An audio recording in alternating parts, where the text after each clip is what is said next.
दोस्तों, आज हम आपके सामने लेकर आए हैं 2024 की सबसे लाजवाब लव स्टोरी। ये कहानी हर उस युवा की जिंदगी से जुड़ी हुई है जिन्होंने कभी न कभी सच्चा प्यार किया है, लेकिन जिम्मेदारियां और गरीबी कैसे उस प्यार के रिश्ते में आड़े आती हैं, ये इस फिल्म में बखूबी दिखाया गया है। ये Malayalam comedy romantic love story 2024 की अब तक की सबसे ज्यादा देखी जाने वाली फिल्म में से एक है, जिसने दर्शकों को हंसा हंसा कर अंत में काफी रुलाया है। और आप भी जब इसे देखेंगे तो यकीनन कुर्सी से उठने का नाम ही नहीं लेंगे। मूवी का नाम है प्रेमालू और इसकी IMDb रेटिंग 8/10 के साथ कमाल की है। कहानी शुरू करने से पहले आपको बता दें कि अगर आप सीरीज देखना पसंद करते हैं तो ऐसी ही शानदार सीरीज के लिए हमारे दूसरे चैनल आई एक्सप्लेन सीरीज को सब्सक्राइब कर लीजिए, लिंक डिस्क्रिप्शन बॉक्स में है। कहानी की शुरुआत केरल की छोटी सी जगह सालेम से होती है, जहां आज एक इंजीनियरिंग कॉलेज के साल 2022 बैच का आखिरी दिन होता है। हर कोई कॉलेज के शुरुआती दिनों से लेकर आखिरी दिन की भूली बिसरी यादों में खोया हुआ था।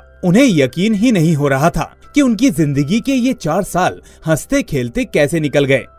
उन्हीं लोगों में से एक लड़का सचिन होता है, जो अंजलि नाम की एक लड़की से पिछले 4 साल से प्यार करता था, लेकिन कभी उसके सामने बयां नहीं कर पाया। आज कॉलेज से जाते जाते वो फैसला करता है कि अंजलि से अपने प्यार का इजहार जरूर करेगा और एक पैग लगाकर थोड़ी बहुत हिम्मत जुटाकर अंजलि के सामने पहुंच जाता है और वो सब कुछ बोल डालता है जो कुछ उसके दिल में पिछले 4 साल से दफन था। पर इससे पहले कि सचिन अपने प्यार के गुब्बारे पर लटक कर आसमान की ओर उड़ता, अंजलि उसके इन ख्वाबों को उसके मुंह पर वहीं पर मना करके तोड़ देती है, जिससे बेचारे सचिन का दिल टूट जाता है और वो मायूस होकर अपने घर वापस आ जाता है। सचिन अपने माता पिता और एक बड़ी बहन के साथ रहा करता था। उसके पिताजी की बेकरी की दुकान थी और वो उन्हीं के साथ हाथ बटाने लगता है। सचिन अपने आगे की पढ़ाई के लिए UK जाना चाहता था, लेकिन उसका वीजा ज्यादा बैलेंस न होने की वजह से कैंसिल हो गया। वीजा ना होने के गम में सचिन काफी टेंशन में था। तभी उसके पिता उसे फोन करते हैं और एक बर्थडे पार्टी में आइसक्रीम डिलीवर करने के लिए कहते हैं,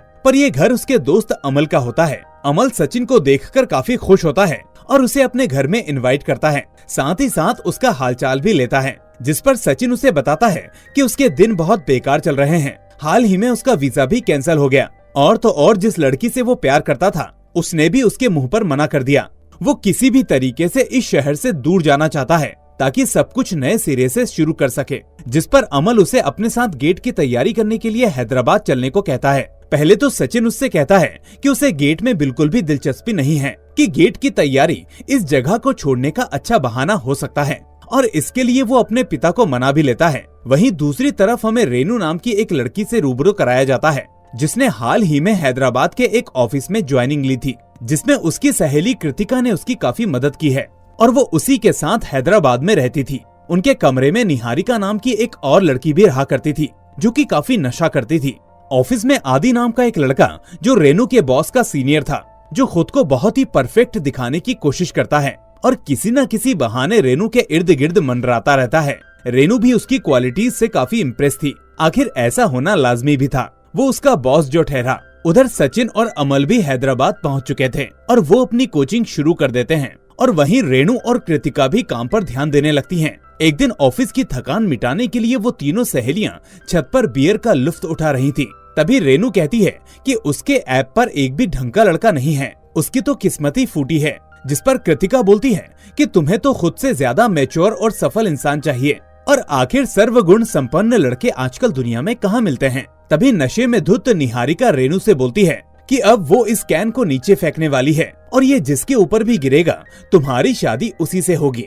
लेकिन बियर का कैन नीचे जाकर एक बूढ़े अंकल के ऊपर गिरता है, जिनके चिल्लाने की आवाज सुनकर वो लोग वहाँ से 9-2-11 हो जाते हैं। अगले दिन लंच टाइम में सचिन और अमल के पास उनके कोचिंग के सर आते हैं, जो कि उनके काफी करीब रहा करते थे, इसलिए वो उन्हें अपनी होने वाली शादी में निमंत्रण भी देते हैं। उधर ऑफिस में रेनू की दोस्त श्रावणी की शादी थी और वो भी अपने दोस्तों के साथ इस शादी में जाती है, जिसमें सचिन और अमल पहुंचने वाले थे, क्योंकि श्रावणी की शादी इनके सर से ही हो रही थी। कुछ दिनों बाद शादी का दिन आता है। रेनू और बाकी लोग दुल्हन के घर पहुंच जाते हैं, जहां पर उनके घर पर लगे हुए एक स्टेच्यू को देखकर आदि दुल्हन के दादाजी से पूछता है कि ये कौन है, जिस पर वो बताते हैं कि ये बेहद ही एक पुरानी मूर्ति है, जिसे उनके पूर्वजों द्वारा बनाया गया। इसी बीच एक गाड़ी बेकाबू हालत में मंडप के अंदर आ जाती है और वो स्टैच्यू जाकर आदि के ऊपर गिर जाता है। गजब बात तो ये थी कि ये गाड़ी किसी और की नहीं बल्कि अमल की थी, जिसमें सचिन भी बैठा हुआ था। आदि उठकर उनके पास जाता है और बाकी लोगों के साथ उन्हें खूब डांटता है, जिस पर बवाल बढ़ने ही वाला था कि तभी रेनू आ जाती है और आदि को समझाती है।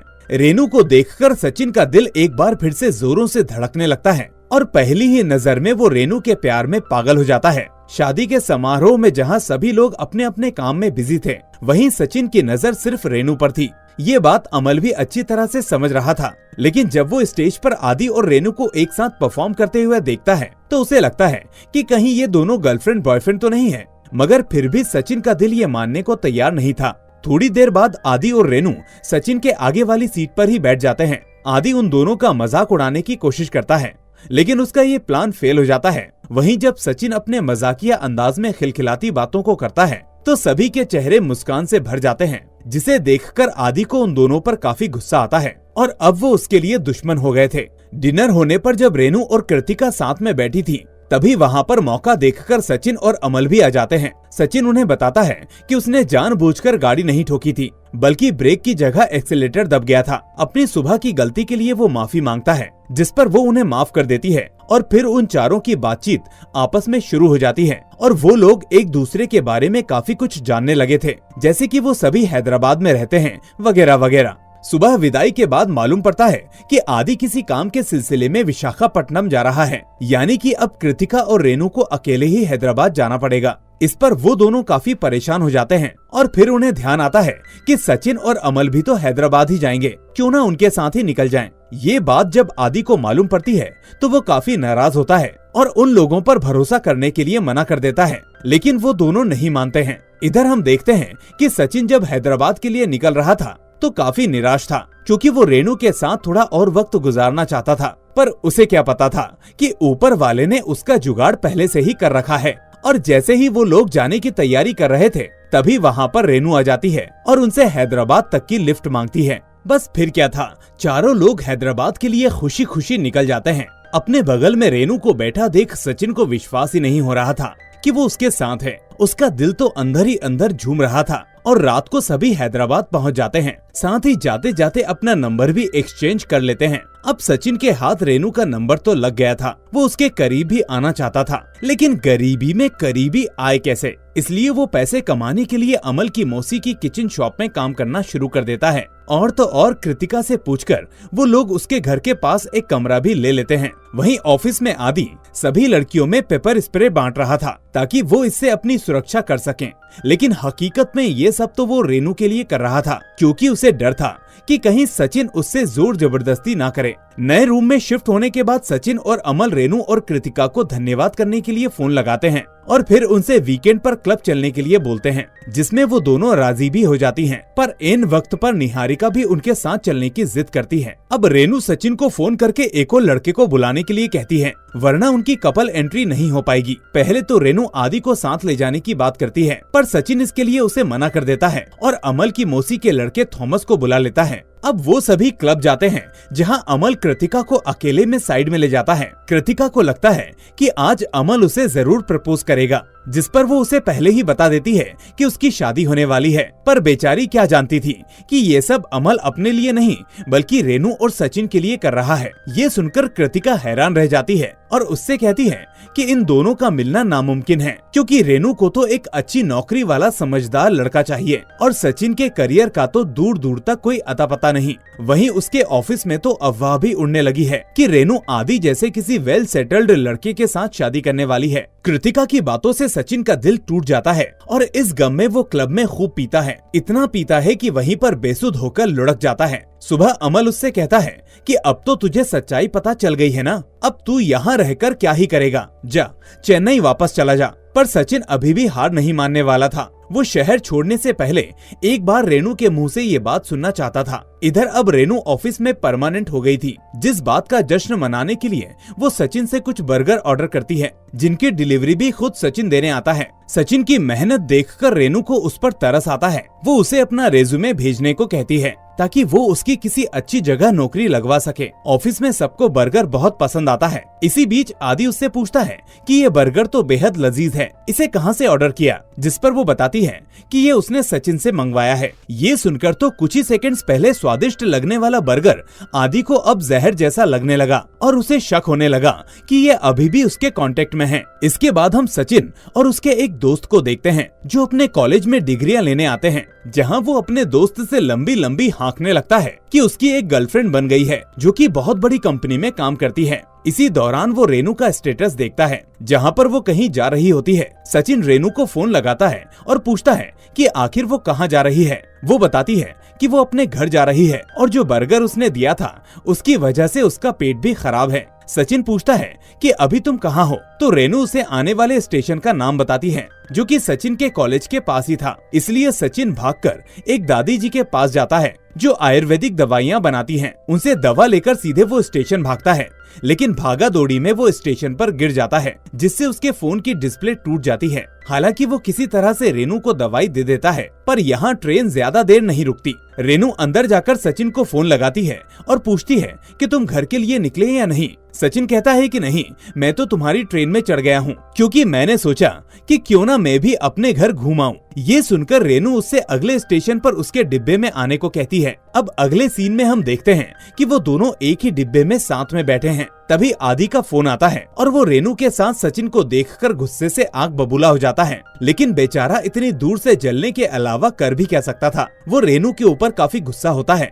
लेकिन रेनू उसकी एक भी नहीं सुनती और अपना फोन कट कर देती है। सचिन उससे कहता है कि भले ही आदि तुम्हारा बॉयफ्रेंड हो, लेकिन उसे इतनी बदतमीजी से तुमसे बात नहीं करनी चाहिए। तब रेनू उसे बताती है कि आदि से उसका कोई रिश्ता नहीं है, वो सिर्फ एक अच्छे दोस्त हैं। ये सुनकर सचिन की सांस में सांस आती है। जब रात में रेनू दवा खाकर सो जाती है तो सचिन उससे अपने प्यार का इजहार करता है। हालांकि वो नींद में होती है और उसकी कोई भी बात नहीं सुन रही होती, पर सचिन अपने मन की सारी बात उसे बता देता है क्योंकि ये सब बातें वो रेनू के सामने नहीं बोल सकता था। थोड़ी देर बाद सचिन का स्टेशन आ जाता है जिस पर रेनू उसे बाय बोलने से पहले अपने जन्मदिन पर अपने घर पर इनवाइट करती है और दादी की दी हुई आयुर्वेदिक दवा के लिए भी उसे धन्यवाद कहती है। वो दोनों डेली फोन पर बात करने लगे थे। रेनू ने अपना एक पुराना फोन सचिन को दे दिया था। ऐसा लगने लगा था कि दोनों एक दूसरे को पसंद करते हैं। रेनू के जन्मदिन के दिन सचिन और अमल उसके घर पहुंचते हैं, लेकिन वहां पर आदि पहले से ही मौजूद था, जिसे देखकर सचिन थोड़ा सा संकोच करता है। और रेनू के मामा पापा भी उससे मिलने के लिए हैदराबाद आए थे,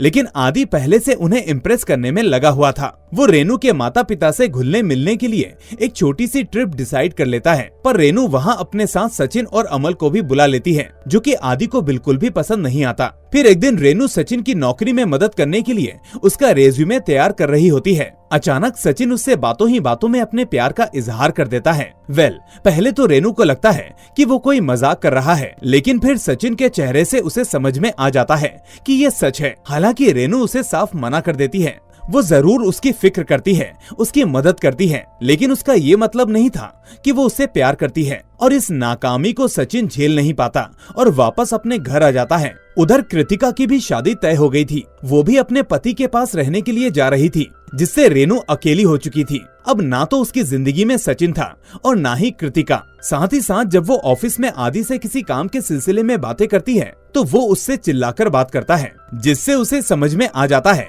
कि आखिर आदि उसके साथ ऐसा बिहेव क्यों कर रहा है। रात में रेनू सचिन से मिलने के लिए उसके कैफे में जाती है और उससे कहती है कि हाँ, मेरी ही गलती थी जो तुमने मेरी हरकतों को प्यार समझ लिया। मैं एक बेबी सिटर की तरह तुम्हें नहीं संभाल पाऊंगी, इसलिए आज के बाद ना हम मिलेंगे और ना ही एक दूसरे से बात करेंगे। जिस पर सचिन बोलता है, नहीं, मैं तुमसे बहुत प्यार करता हूँ। पर रेनू फिर भी नहीं समझती और उससे कहती है कि ये समझो मैंने तुम्हें रिजेक्ट कर दिया, और वैसे भी ये तुम्हारा पहला रिजेक्शन तो नहीं होगा। ये बात सचिन को दिल तक लग जाती है और रेनू का फोन उसे वापस थमाकर वो वहाँ से चला जाता है। सुबह जब रेनू वापस सचिन के कमरे में उसे फोन देने आती है तो अमल उसे बताता है कि सचिन तो अपने घर चेन्नई वापस चला गया। तुमने उसके प्यार का मजाक जो इतना गंदा उड़ाया था। वहीं सचिन अब चेन्नई में छोटा मोटा काम करके चंद पैसे कमाकर अपने वीजा के लिए दोबारा अप्लाई करता है। दूसरी तरफ रेनू भी ऑफिस में अपने काम में बिजी हो जाती है, लेकिन जब से सचिन गया था तब से ना जाने क्यों उसका किसी भी काम में मन नहीं लग रहा था और वो सचिन को बार बार कॉल करती है, लेकिन सचिन उसका फोन नहीं उठाता। कुछ दिनों बाद कृतिका की शादी की पार्टी होती है, जिसमें सचिन और अमल भी आते हैं। रेनू के लिए सचिन से मिलने का ये आखिरी मौका था और वो वो उससे बात करने की कोशिश करती है, जिस पर सचिन कहता है कि उसका यूके का वीजा आ गया है और वो कल यहाँ से निकल रहा है। रेनू पूछती है कि तुमने मेरा फोन क्यों नहीं उठाया, तो वो कहता है कि क्यों उठाऊं, तुमने ही तो मना किया था कि हमारा रिश्ता अब खत्म हो गया है और हम एक दूसरे से बात कभी नहीं करेंगे। इसके बाद आदि सचिन के पास आता है और उससे कहता है कि तुम्हारी दिक्कत क्या है, तुम क्यों हर जगह रेनू के आगे पीछे लगे रहते हो। जिस पर पहले से नशे में धुत सचिन जवाब में उसे बोलता है, मैं उससे बहुत प्यार करता हूँ और ये बात मैंने उसे बता दी, लेकिन मैं रिजेक्ट हो चुका हूँ। वैसे तुम भी करते हो ना उससे प्यार, तो तुम भी एक बार आजमा कर देख लो, क्योंकि तुम्हारा भी कटने वाला है। और दोनों दोस्त जोर जोर से हंसने लगते हैं। इस पर आदि कहता है कि नहीं, रेनू मुझसे सच्चा प्यार करती है और वो पूरे कॉन्फिडेंस के साथ रेनू को अपने पास बुलाता है और कहता है कि बताओ इन लोगों को कि तुम मुझसे प्यार करती हो। जिस पर रेनू उसे भी ठेंगा दिखा देती है और अब तो सचिन और अमल की हंसी का ठिकाना ही नहीं रहता। सबके सामने अपनी इज्जत का पोपट करवाने के बाद आदि वहाँ से चला जाता है। सुबह होती है तो हम देखते हैं कि अमल और थॉमस सचिन को एयरपोर्ट ले जाने की तैयारी कर रहे थे। तभी वहाँ रेनू भी आ जाती है और उनके साथ चलने के लिए कहती है, जिस पर वो उसे भी अपनी गाड़ी में बैठा लेते हैं। वहीं हम पीछे देखते हैं कि आदि कुछ गुंडों के साथ उनकी गाड़ी का पीछा कर रहा है। रेनू सचिन से कहती है कि वो यूके क्यों जा रहा है, यहीं हैदराबाद में क्यों नहीं रुक सकता, उसके बिना वो नहीं रह पाएगी। और फिर रोती रोती चलती गाड़ी में ही अपने दिल की बात भी उससे कह देती है। अचानक आदि अपनी गाड़ी उनके सामने लगा देता है और सचिन को निकालकर गुंडों की मदद से मारने लगता है। तभी हम देखते हैं कि रेनू अपने बैग से वही पेपर स्प्रे निकालती है जो उसे आदि ने कुछ दिनों पहले ऑफिस में दिया था और उसे आदि के ऊपर ही फेंककर वो लोग वहाँ से 9-11 हो जाते हैं। रेनू सचिन से बहुत प्यार करती थी और चाहती थी कि वो उसे छोड़कर ना जाए, लेकिन सचिन अब ठान चुका था कि उसे सबसे पहले अपनी जिंदगी में कुछ करना है, उसके बाद ही वो वापस आएगा। इसलिए रेनू उसके करियर के बीच में नहीं आती है और उसे खुशी खुशी एयरपोर्ट पर विदा कर देती है। उनका प्यार पास आते आते रह गया, लेकिन जब प्यार सच्चा हो तो दूरियां कभी भी बीच में नहीं आती। दोनों अब एक दूसरे से फोन पर घंटों बतियाते थे और उनका प्यार ऐसे ही परवान चढ़ता चला गया। थोड़ी देर बाद कहानी फ्लैशबैक में जाती है और हमें उस दिन का सीन दिखाया जाता है जब निहारिका ने छत पर बियर का कैन फेंका था। दरअसल दोस्तों, ये बियर का कैन सचिन के ऊपर ही जाकर गिरा था, जिसे देखकर वो बूढ़ा इंसान चिल्लाया था। यानी कि उन दोनों को उनकी किस्मत ने बहुत दिन पहले ही मिलवा दिया था। और इसी के साथ ये कहानी यहीं पर खत्म होती है। तो दोस्तों, आज के लिए बस इतना ही। अगर आपको हमारी ये वीडियो पसंद आई हो तो इसे लाइक करके अपने दोस्तों के साथ शेयर करना ना भूलें। चैनल पर नए हैं तो इसे सब्सक्राइब करके नोटिफिकेशन बेल को भी दबा दें। अब मैं मिलूंगा आपसे अगली ऐसी ही शानदार वीडियो के साथ। Till then, take care and thanks for watching.